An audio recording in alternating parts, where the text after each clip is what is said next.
Question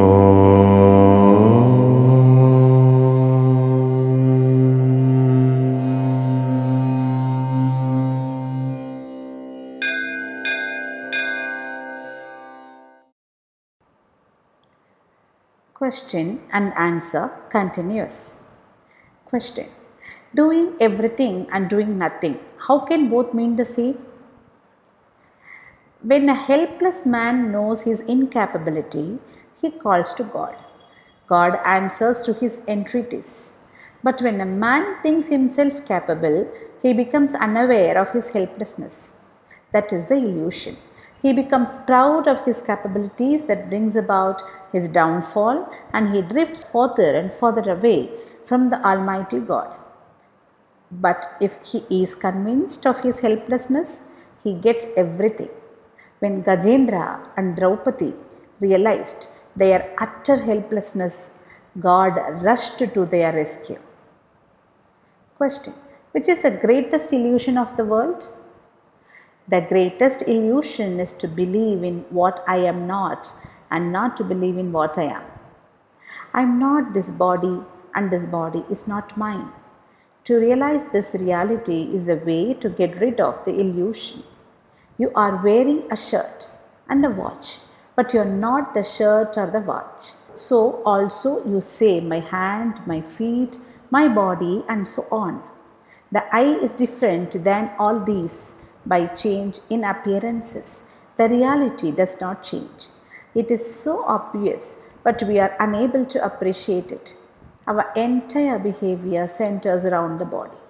To realize the reality requires prolonged sadhana. Now, the strange thing is that you have no control or authority over the body, which you call your own. In the case of your shirt, your watch, you can give those to somebody, sell them, throw them, and destroy them. Please think whether you have the same authority on your body. You do not want your head to ache, your body to grow old or die, but you can't stop it. Even the wealthiest man cannot put off death. The body, therefore, is not yours. But not only you call your body as your own, you regard other bodies and things as your own. There can be no greater illusion than this. Question. How do you feel when people praise you? Dear friend, I am trying to be good sadhaka, not a siddha. A liberated soul would be above abuse and praise. My weakness is that sometimes I am delighted when people shower praise. This is poison to a sadhaka. I try my best not to hear my praise, to adopt an indifferent attitude, but I do not always succeed. Sometimes people flatter, hoping I wouldn't see through it, and that makes me laugh. They may do so to serve selfish ends, but by the God's grace I am seldom fooled. My constant effort is that my heart should brim over with the love of God. The river of life is the pilgrimage of discipline. Truth is its water. Mercy constitutes its waves, and sobrieties are its banks. I try to take dips in this river by annihilating ego. That is real life. Question. Those sadhakas who adopt a posture of helplessness, do they not suffer from inferiority complex? There is a difference between helplessness, deen, and insignificance, heen. A worldly man sacrifices his self-respect and begs of favors that generates inferiority complex. When a person is assured of his helplessness and surrenders himself to all powerful, then he gains strength. All persons can do sadhana.